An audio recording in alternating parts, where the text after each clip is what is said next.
Today, we're joined by Asif Alam, who is the CEO of ActiveComply and is a seasoned leader at the intersection of AI and technology. Asif's career has been driven deeply by a curiosity about technology. He's going to be talking to us, of course, about how he solved the problem of his mom's Singer machine. And he really looks to solve human and business challenges. Long before AI became a household name, he was building intelligence systems that transformed industries. He's got 18 years at Thomson Reuters, and he's also pioneered machine-readable news businesses using artificial intelligence to deliver real-time insight into major financial institutes. He's become a two-time AI startup exit leader, guiding companies like Compliance.ai and ThoughtTrace through major acquisitions by industry giants such as Archer and Thomson Reuters.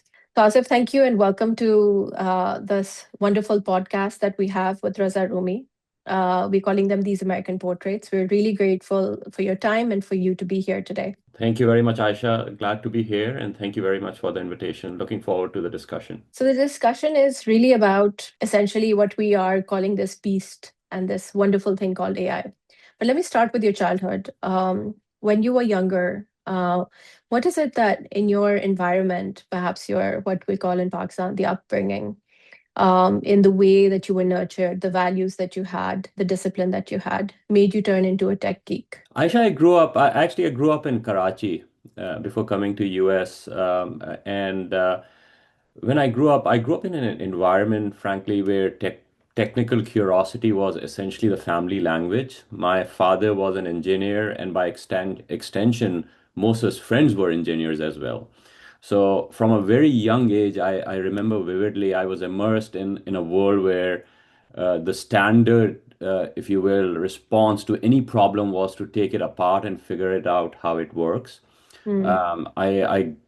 I grew up in an atmosphere where being curious about the why and how, being behind every mechanism, was just not encouraged. It was actually the norm in that sense. Actually, I have a multiple funny story, but one I want to share is perhaps I was 9 years old or 10 years old. Uh, my mother, Ami, had just bought a brand new Singer sewing machine.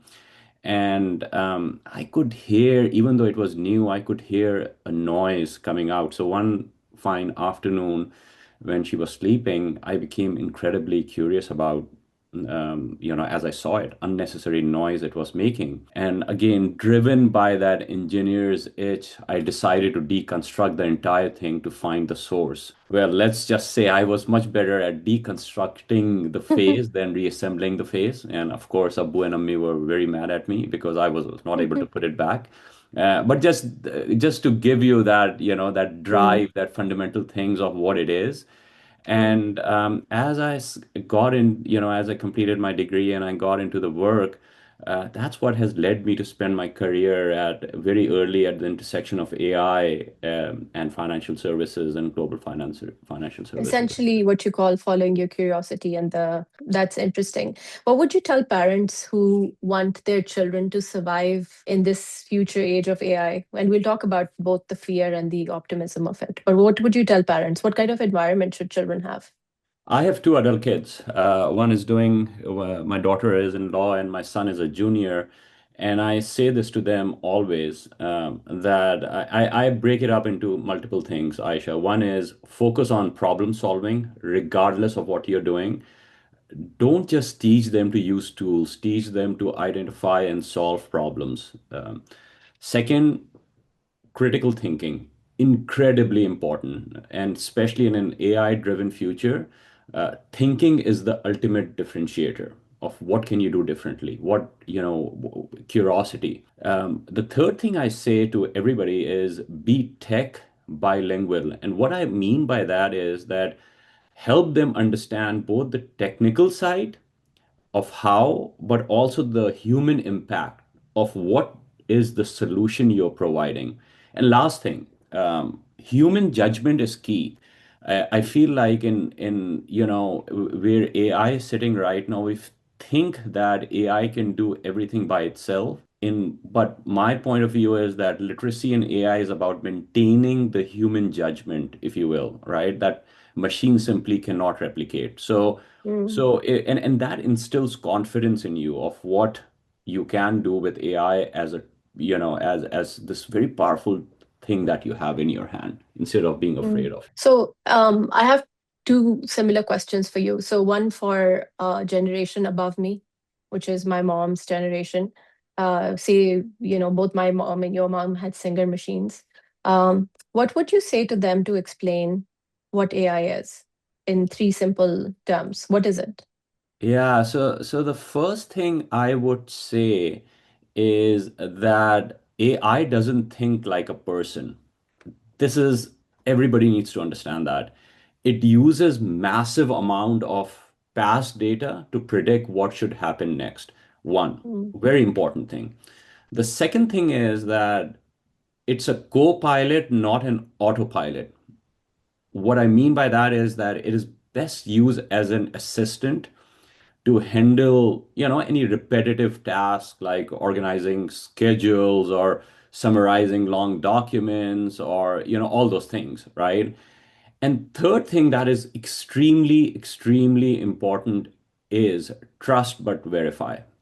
mm, And what I mean by that is that it's incredibly helpful. It's becoming more helpful with every hour as we go by, but it can also make mistakes.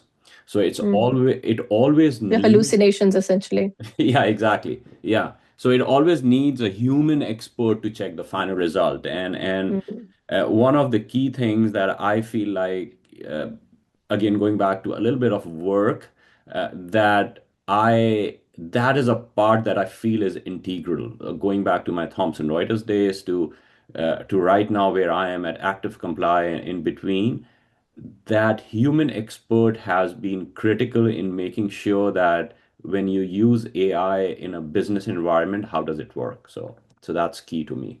Trust but verify. अच्छा aunty और मेरी अम्मी को समझाने के लिए we would have to use the Singer example. So say for example they have a business where they're doing custom stitching, cutting for some big courier brand.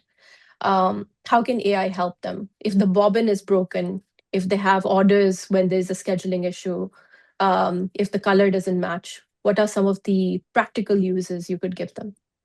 The AI can help them predict what is happening, which color of dhaga is running out, and how can you pre-order that so that it can actually be there before it is out in the stock of who is requesting what is Mm, in fashion sort of, and what to order more than less, how to keep a very lean inventory and be spend more time of in being creative and instead of doing in redundant work of making sure that everything is in store, everything is in place to make things happen. Okay, now move on to the generation below us. So summarize it technically, if maybe for the Gen Zs who are in college, like both of our kids are in college. You have the software part of it, which is the neural nets. Then you have the parallel computing, which is like, say, the hardware. What is AI in technical terms in one or two sentences? Yeah, the simply put, I would say, Aisha, that the software, if you will, the neural nets, what you're talking about, think of these as layers of algo inspired by human biology that really recognize very complex patterns, right? In unstructured data. It is not structured, it could be anything. It could be all sort of things. And hardware, which is so important with the parallel computing, this is the muscle that allows you to the computers to perform billions and billions of mathematical calculation Mm, simultaneously rather than one by one. So it provides you that speed. right. And again, together they allow us to do these massive things of raw data, picking this thing here from here, that thing from there, creating sentiments, creating numbers into Mm, actionable intelligence in real time, mm. which is It like sounds unheard like, of. yeah, sounds like a lot of power is being utilized for this as well. Absolutely, and that is one thing that as we go into the next era, one thing that is becoming very important for countries is energy. Mm, Because with compute comes a lot of energy, a lot of power that will be used. That is given, that is consistent. mm. So, So from a country like Pakistan that has refused to leapfrog into the internet era, the digital era, and now into the AI era, ये बिजली आए या ना आए, I think AI तो नहीं चलेगा, because you need consistent resource and Yeah, lots so of so it. the play for Pakistan is really more on the first part of when we were talking about summarizing AI for college students, which is the software part of what you can actually build with. When it comes to computing of how do you do it, Yeah.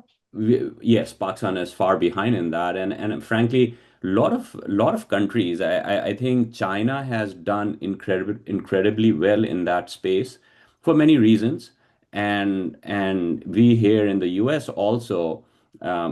We are struggling in that sense. We are there, but we are struggling. And in China, if you really look at where Europe is, where US is, and where China is way far ahead in that Mm. race. And we saw that Really. with NVIDIA stocks falling, considerably when China came with its competitor using apparently NVIDIA's old chips. Yeah. So what a disruption that was. So let me jump to the next question. What are the three top players when it comes to AI? And अगर You किसी को job चाहिए, so where's apart from the companies you've worked with, what are the top ones, maybe including them as well? Yeah, I'll give you more. I think it's important because again, in this world of disruption, Yeah, the but transformation. the 11th one can come up immediately Yeah, at the top as we yeah, saw. exactly. The transformation is Mm. happening so fast. I have no idea what would be number one tomorrow. It's happening that fast.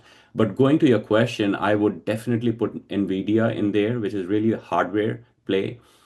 You have this very lethal combination of OpenAI and Microsoft. And the third one I would say is Google with Gemini. Google They with have really Gemini. leaped forward Mm. incredibly in 2025. If you had asked me prior to 2020, we are in 26, but if you had asked me in 2024, Google Yeah. was nowhere, and all of a sudden they came. But Because of the but convenience of it, it's summarizing your emails and you think, okay, it's the exact same thing. Why would I pay, say, Perplexity something that Gemini can do in my Gmail?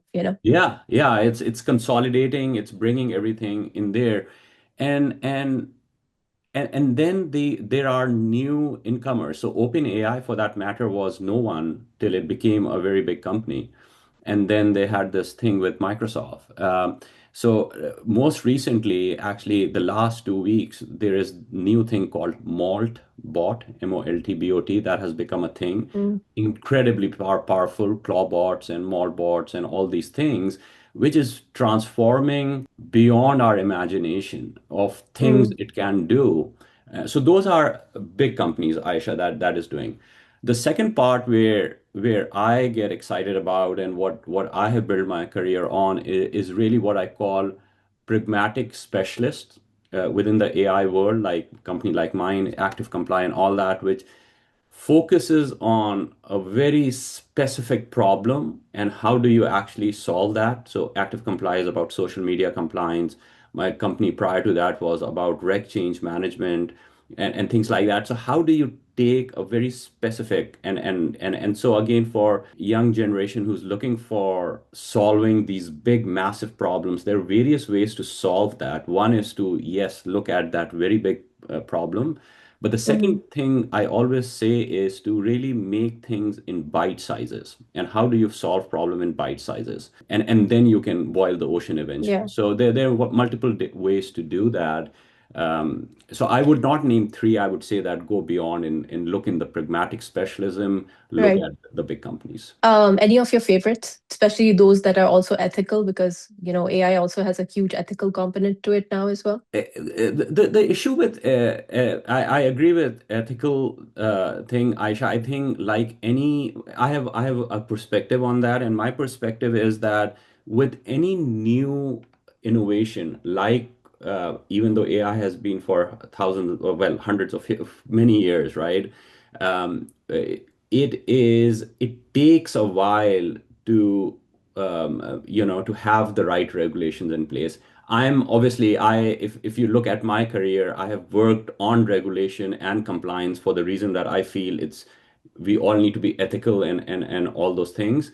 Um, I think NVIDIA and for and I hope Google and everyone they are Alphabet, they are doing the right things. Yes, there are certain areas where that's why I say trust and verify, make sure what you are actually sharing, Mm, because we don't know mm, what we don't know, so we have to be careful. mm. But I would hope, with being an optimist, that all the companies that we are naming will have a proper mechanism of ethical Mm. mechanism in place as we Sounds go like forward. cautious optimism. Yes, 100%. Okay. Yeah. So when talking about optimism, I mean, and also the flip side of it, what's the deal with Elon Musk? And what's with the consolidation, or what you call the feudal oligarchy of all of these companies coming together and just one or two companies having all the power? Where does AI stand in his sort of consolidation of power? We're talking about electoral power, we're talking about power of information, which is important for democracy. Yeah, so there are two parts of it, I feel, right? So Elon, as a technologist, incredibly brilliant, in my opinion, of what he has done with automotive, what he has done with Starlink, what he has done with and everything in between, SpaceX, and all those things. When it comes to ethics and how he wants to use his power, obviously there is a big question mark in there. No question about it, right? Because And it's unchecked power and it's too much of it. correct. And how do you and yeah, so I'll leave it at that. That definitely Okay. there is a question mark in there. And I witnessed a Starlink, by the way. I don't know, I was in some kind of desert somewhere in Arizona, and I saw the Starlink go up about a month or so ago, and it was the most fascinating thing one could have ever seen. It felt like something like out of a sci-fi movie. So his power, his technology, but some might argue that all he's doing is using technologists' patents and just putting it together like a smart CEO does. But you said to leave it at that, so. yeah, my point, and again, I'm talking as a technologist, and from a technology perspective, having ideas is one thing, executing is another. So I have to give it to him as a technologist of what To he bring it has all done. together. Yeah, The yeah. the thing that he has done with, and again, ethics comes in there. Is it right or wrong? Can he? But if you look at the fully supervised driving system in the Tesla cars, no one in Europe or anyone has even come close to that. I was on a flight recently, and it was amazing. They were using Starlink, and I could watch complete live cricket match, go on to YouTube. It was a long flight, go on to, and it felt There like was I no was at streaming home. issue. Yeah. Yeah. Were you watching So the Pakistan match, and did Pakistan win or lose in that match that you that watched? game which I was watching, thankfully, we won, so that was a good thing. Yeah, we won apparently yesterday against Netherlands as well, just at the nick of time, I hear. That's true. So who are the sort of like the Wright brothers of AI? Who was this one person who did it? And I'm lucky. I would say that I've think Jeff Hinton is really the founder, and I'm very lucky to have met him multiple times early on in 2000 and so. He really, I mean, from an AI perspective of, what AI is really a big name. If you also want to think about Jan LeCun, also amazing. But I'm a big proponent of what, how early in days when AI was just a thing, of what Jeff Hinton, how he used to be passionate about it and used to say things, though Mm, even I was so much in the weeds of AI, I never thought it would be, but it is. And mm, whatever he said. Another thing that he used to say, which is very interesting, which I want to quote Jeff Hinton, is that he used to say, or he has said multiple times, I think, at this point, that again, AI is a machine, it's not human, and be very careful in what you program, that it can actually start competing with you or can get mm, better at you because it can do so many mathematical things and all those things. And mm, in order to make sure that it will not hurt you, you want to put some motherly features into as you're building these robots or building these things that can help you so that they will never mm. hurt you. Otherwise, They So will a bit of compete with you. nurturing empathy quality Yes. that is Yes. programmed into the thing. Yes. Um, that leads me to the next question, which everybody is asking. Can I just name some I Yeah. think in their own rights they have really transformed from a Pakistani perspective also. They have been great. One name is Zad Inam, who built Mm, at a very young age of, I don't know, 2025, $1 billion AI company, mm, Cresta.ai, and he's on to building other things, which is really at a very early age defining what the problem is and how to solve it, to look mm, at the bigger complexities and very simple things that how do you actually do that. So I think we should also look inside into the mm, Pakistani fora, if you will, of what are those things, who are those people right, who are doing some incredible work in there. And I'm sure there are many, but I've been right. really touched with some of the, especially living in Bay Area, some of the young guns of Mm. how they are not only doing it for themselves, but actually sharing the knowledge by creating AI house, asking everybody to come in to actually pitch and do some amazing works in there. Well, as Zaid Anam, you said, Yes. we should definitely invite him to these American portraits. Um, so talking about, you were talking about the Wright brothers of AI. The question is the fearful question that most people have. I'm in communications, corporate communications particularly. It took me 20 years to come up with a very honed skill that nobody could do. I put out fires, I do crisis communications, internal, external. Um, Digital, I basically I sit in a boardroom and I advise CEOs on how they should pitch things. All of that is sort of redundant now in the age of AI. It is actually not got that maternal quality to save me from my job. It's taking a lot of me and my colleagues jobs away.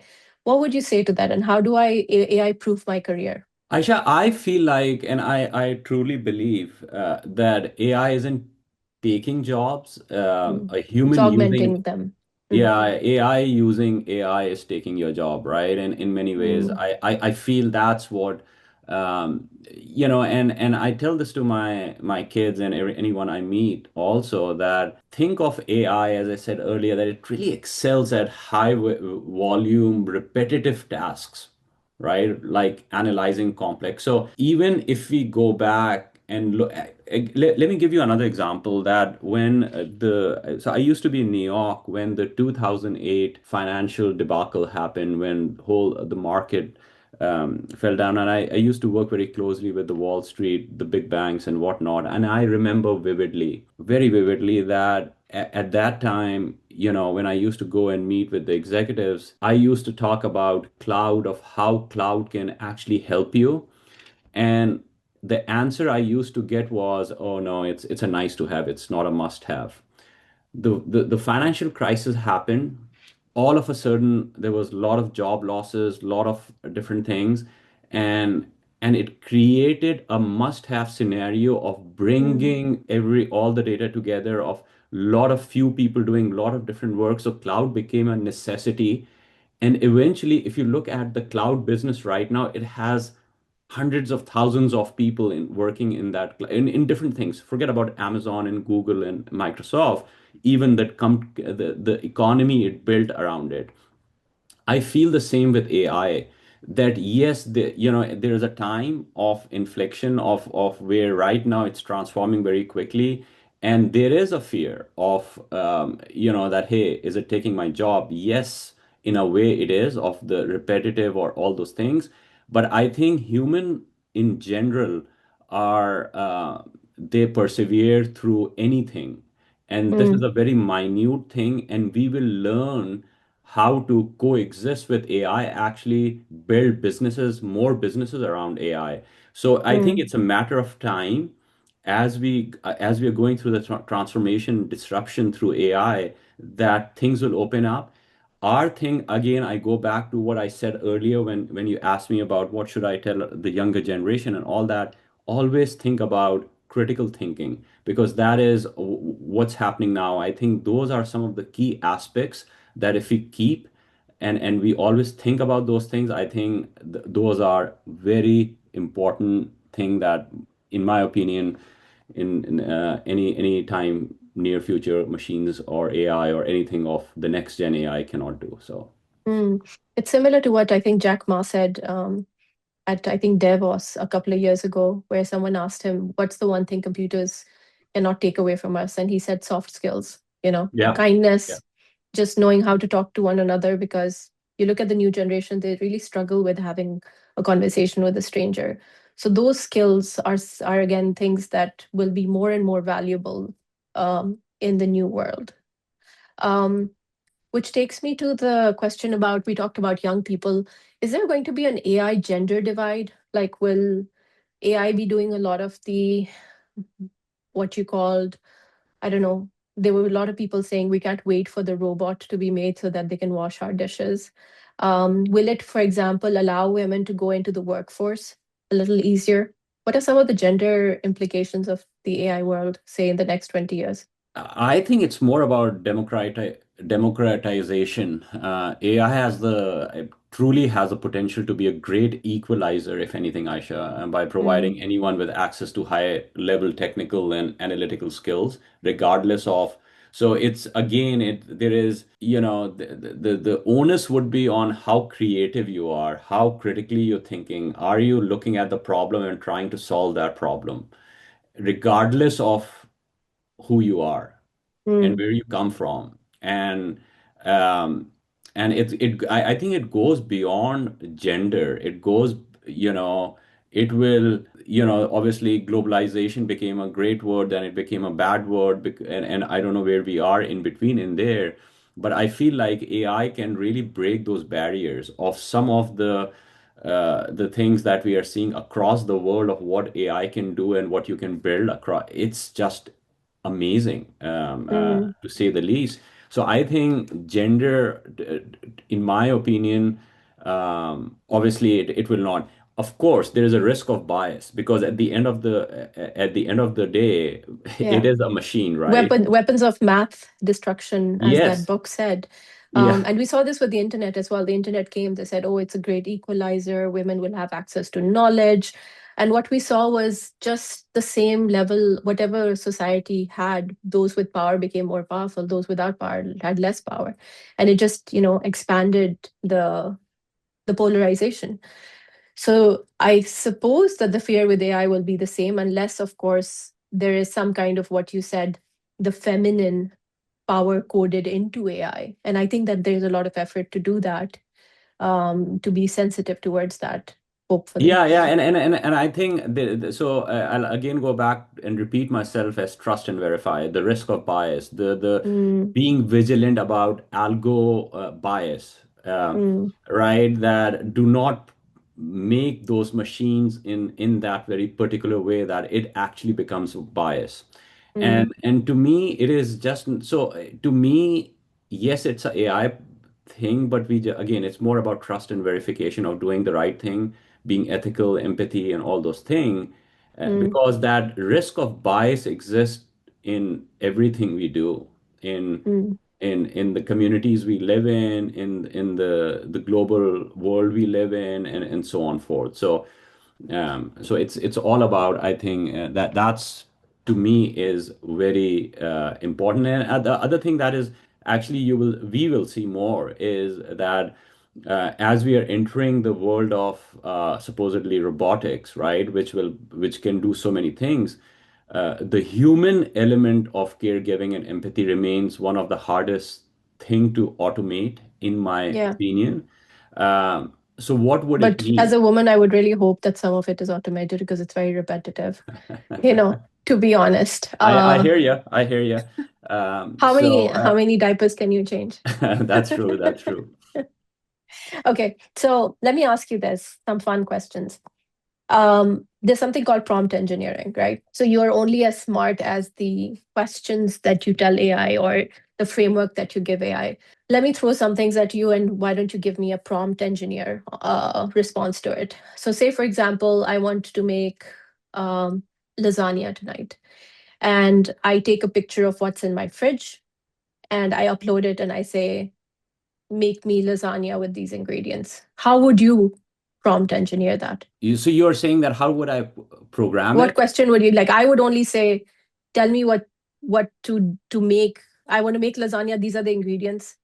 Tell me what I need to do. Yeah, Would that's you do I something think else? That's it. That's a no, correct no. prompt. I think, see, that's the beauty of AI, where AI is now, that it has become so easy and it can take those, what I was talking about earlier, of so many unstructured data from all different places, that Mm, it will actually make sense of what Aisha is trying to do with lasagna, not only with lasagna, but what is her taste buds. Does she want more spices or less spices? Does mm. she So it'll want? go to past data and it'll say, oh, Correct, she's been correct, eating Karela gosht mostly, so that's correct, probably not her palate, that kind of thing. Hmm. correct. As Interesting. opposed to when I was building AI back in my Thomson Reuters days in early 2000s, you had to be very, to as you mentioned about being very specific, that I want these fields to be taken.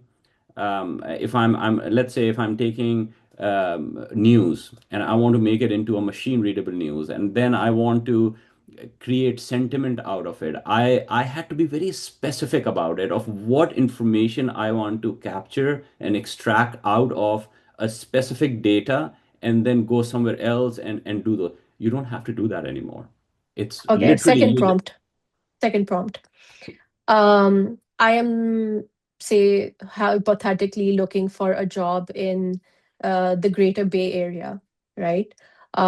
In the field of geology.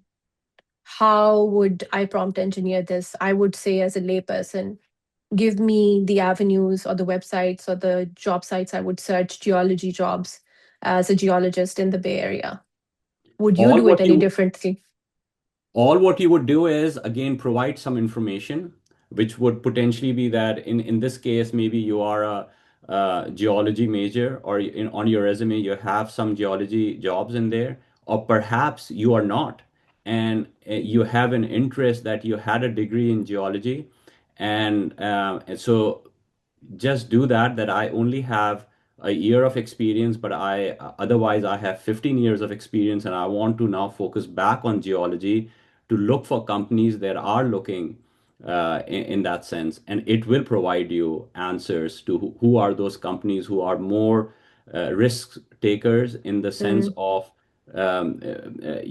individuals who have passion for geology, but have, for whatever reason, have not worked in that area, or perhaps you have a lot of experience in geology and that's what you want to focus on, and you want to build mm. the next best thing in geology. So that would help, create You can also perhaps tell it, don't show me job sites, take me to the job boards of the companies that I need to apply for.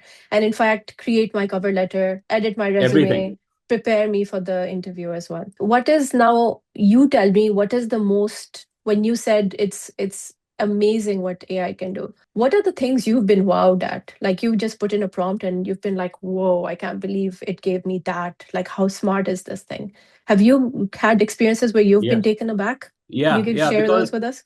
I tell you what has wowed me. One, the first and foremost thing, since I have been working on it for so long, that it was very difficult to get very complex answers in a very short amount of time because of the compute power and everything. So one, it goes back to what companies like NVIDIA and others have done from a hardware perspective, of really throwing them very complex and very unstructured information, and the computer providing me very, precise and articulate answers to what I'm looking for. So that to me is, even being in this field for so many years, it really, surprises me till this day. But what really surprises me now more, as I'm looking at some of the new tools, is how advanced the whole world of AI has become, in not only telling me what I should be doing, but doing some of those works. Mm, And this goes back to the, what we are seeing in robotics, or even from an engineering perspective, of not only, before it was like, okay, yeah, these are the things that you can do, but now it will program it for me. And yeah, it's in coding many it for cases, you. much better programming than I would do in that sense, and Mm, actually create those models for me, or can go to and if I have a business and if I'm looking how to actually create new features and feature sets in my product to use these technologies in the right way to actually help me not only tell me what the new feature should be, but how should I implement it? What is the easiest way to do it? What is, so the other term that I use a lot is time to intelligence. And what I mean by that is that the time to intelligence, either that is in communication, either that's in compliance, either that is in has decreased. And that's where human comes in, that yes, the time to intelligence has decreased. That's what AI is doing. But at the other end, you still need human for that, of what Yeah, it for the is that, implementation to interact it with the rest of the world. I mean, here is correct, your app. Who's going to use it? Who's going to click? Somebody needs to actually have a finger to actually use what it is that you've created or coded or programmed, right? correct. Yeah. With that, Asif, I'm so grateful for you being here today with us on These American Portraits. Thank you, Aisha. Thank you very much. Glad to be here. Bye. Goodbye.